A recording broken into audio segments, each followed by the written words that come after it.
The desire to be understood by everyone is a battle you lost long before you were born. No matter how carefully you explain yourself, no matter how honest your intentions are, no matter how many times you replay the same conversation in your mind, searching for the perfect sentence that could have changed everything, somewhere, someone will always carry a version of you that never truly existed. This is not cynicism. It is one of the oldest and most inescapable conditions of human existence. Think about the last time you walked away from a conversation with the unsettling feeling that your words never reached their destination. You spoke sincerely. You explained your motives. You chose every sentence with care, believing that clarity would naturally lead to understanding. Yet, on the other side, another person quietly assembled a completely different portrait of who you are. A portrait shaped less by your intentions than by their memories, fears, expectations, disappointments, and invisible wounds. And perhaps the most disturbing part is that this happens to everyone. There are children who spend decades trying to prove to their parents that they are not failures. There are people who love with extraordinary depth, yet are remembered as distant or cold. Friendships collapse because of intentions that never existed. Years of trust can disappear in a single misunderstanding, replaced by an interpretation that gradually becomes more convincing than reality itself. Still, we refuse to stop trying. We explain ourselves again. We justify our decisions.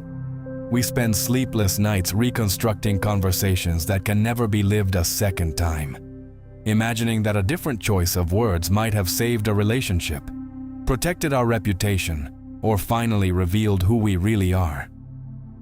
Slowly, almost without noticing, we stop living according to our own conscience and begin living before an invisible courtroom that never reaches a verdict.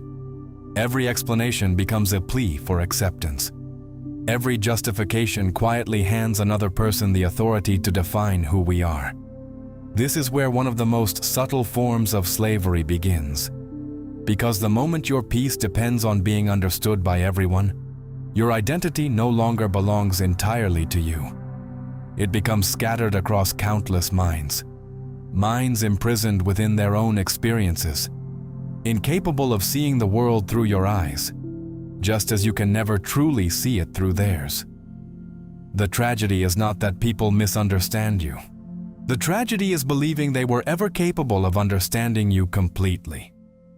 For centuries, philosophers, mystics, psychologists, and spiritual thinkers approached this mystery from different directions. Although they disagreed about many things, they repeatedly arrived at the same unsettling conclusion. Between one consciousness and another lies a distance that no explanation, no confession, no language, and not even love itself can fully erase. Understanding this truth does not make life more hopeless. It makes it more honest.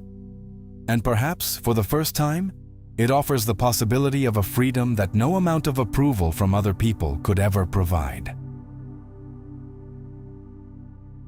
One of the greatest illusions human beings ever created is the belief that love naturally leads to complete understanding.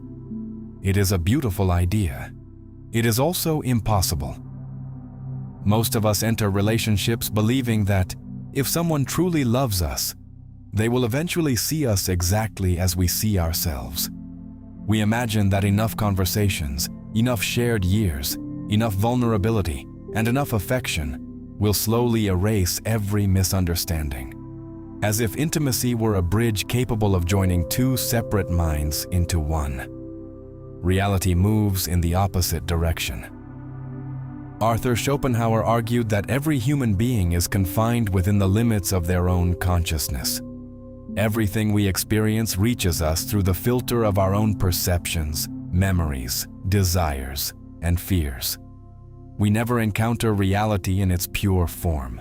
We encounter our interpretation of it. The same is true of every person we meet. We never know another consciousness directly. We only know the image our own mind constructs from fragments that person reveals.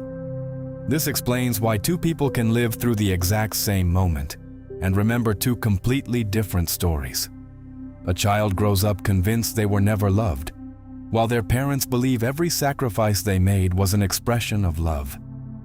Two siblings remember the same home, yet one recalls warmth, while the other remembers only loneliness. A husband believes he has spent decades protecting his family.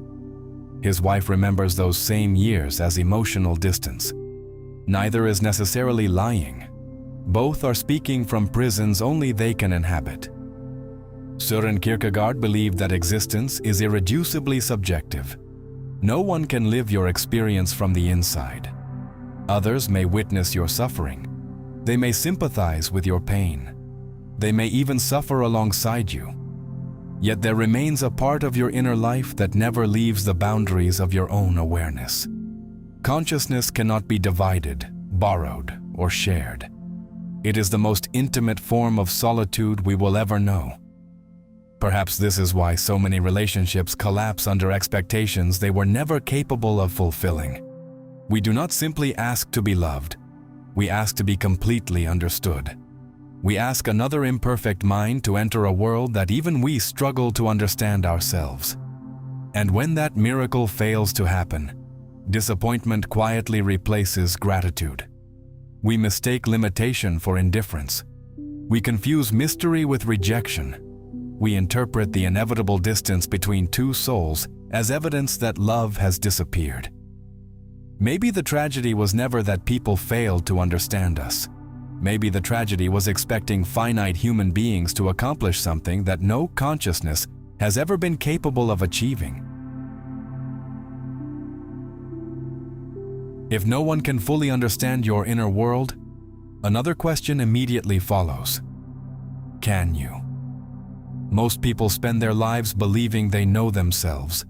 They believe they understand why they fall in love, why they become angry, why they walk away from certain people, why they chase certain dreams, or why they carry sadness that seems impossible to explain. But the human mind is far less transparent than it appears. Much of what you call yourself exists beyond the reach of your own awareness. Sigmund Freud compared the mind to a vast landscape where consciousness occupies only a small illuminated space, while countless hidden forces continue shaping our thoughts, emotions, and decisions in silence. Carl Jung went even further, suggesting that every individual carries a shadow, a part of the psyche filled with impulses, fears, desires, and forgotten memories that quietly influence the person we become. We spend years building an identity while remaining strangers to the forces that built it. Modern psychology has reached similar conclusions through different methods. Memory is not a recording of reality. It is a reconstruction. Every time you remember your past, your brain subtly rewrites it. Cognitive biases reshape your perception without asking for permission. Neuroscience even suggests that many of our decisions begin unfolding before we become consciously aware of making them. By the time you believe you have chosen freely, part of your mind has already begun moving in that direction. This creates an unsettling paradox. How can another person fully understand you when even you remain partially hidden from yourself? How many relationships ended because you mistook fear for wisdom? How many opportunities did you abandon while calling it intuition, when it was only anxiety wearing the mask of reason? How many times have you defended an opinion that secretly protected your pride rather than your truth? Schopenhauer believed that human beings often invent explanations after their actions, confusing rationalization with genuine understanding. We imagine ourselves as authors of our lives, yet much of the story is written by invisible forces we barely recognize. Perhaps this is why the search to be perfectly understood is so exhausting. You are asking the world to recognize an identity that is still unfolding, still changing, still discovering itself. And even when you finally find the words to describe what you feel, another obstacle quietly appears. Because understanding something within yourself is one challenge. Transferring that experience into another mind is an entirely different one. There is a loneliness built into existence that no conversation can ever dissolve. You will carry thoughts that no one else will ever think exactly as you think them. You will experience grief that cannot be transferred, joy that cannot be reproduced, and fears that no explanation can fully communicate. Even the people who love you most will never inhabit your consciousness. They can stand beside your suffering, but they cannot step inside it. Language has always promised more than it can deliver. We treat words as if they were bridges capable of carrying our inner world into another person's mind. In reality, they are only symbols, imperfect approximations of experiences that remain locked within us. Every sentence is a translation, and every translation loses something the original possessed. Imagine trying to explain color to someone born without sight. You could describe wavelengths, compare colors to temperatures, compose poetry, or spend an entire lifetime searching for better metaphors. None of them would allow that person to experience blue as you experience blue. The description may become increasingly accurate, yet the experience itself remains unreachable. Human emotions work the same way. No matter how honestly you describe heartbreak, another person receives only an interpretation of your pain, not the pain itself. They hear the story. They never become the storyteller. Ludwig Wittgenstein spent much of his later philosophy exploring this limitation. In Philosophical Investigations, he argued that our inner experiences never pass directly into another mind. What others perceive are expressions, our words, gestures, facial expressions, and actions. The experience itself never leaves the consciousness that contains it. Decades later, Thomas Nagel illustrated the same mystery through one of philosophy's most famous thought experiments. What is it like to be a bat? We can understand everything about a bat's biology, its nervous system, and its remarkable ability to navigate through echolocation. Yet we will never know what it feels like to exist as a bat. Objective knowledge can describe consciousness, but it can never replace subjective experience. The same is true for every human being. You could spend 50 years beside someone, learn their habits, memorize their childhood stories, witness their victories and their failures. Still, you would never wake up inside their mind. Their deepest reality would remain where it has always been, beyond the reach of language. Perhaps that is why silence sometimes speaks more honestly than explanation. Not because silence reveals everything, but because it quietly admits what words cannot accomplish. Language can bring two souls closer. It can never make them become one. One of the greatest mistakes we make is confusing intimacy with complete knowledge. We believe that enough time will eventually dissolve every mystery, that years of shared conversations, shared routines, shared suffering, and shared love will allow us to know another person completely. We imagine that the distance between two souls slowly disappears as a relationship grows older. It never does. Time creates familiarity. It does not eliminate mystery. This is why people who have lived together for 40 years can still surprise each other. Parents discover fears their children carried in silence for decades. Lifelong friends suddenly realize they never truly understood the loneliness the other had been hiding. Even after a lifetime together, there are rooms inside another person's soul that remain locked until the day they die, sometimes forever. The philosopher Emmanuel Levinas believed that the other can never be reduced to the image we create of them. Every person infinitely exceeds our understanding. The moment we believe we have fully defined someone, we stop seeing who they are and begin relating only to the idea we have constructed in our own mind. This happens more often than we realize. We stop loving the living person standing before us. We begin loving the memory we created of them. The tragedy is subtle. People change continuously. Their fears evolve. Their beliefs collapse. Their dreams disappear, and new ones quietly emerge. Yet our minds resist these transformations. We keep speaking to the version of someone we met years ago, while the real person has already become someone else. Martin Buber described authentic relationships as encounters between two living beings, not between two fixed identities. In I and Thou, he argued that another person should never become an object to be possessed, analyzed, or completely understood. A human being is not a puzzle waiting to be solved. They are a living mystery whose depths continue unfolding, even to themselves. Perhaps this is why genuine love requires so much humility.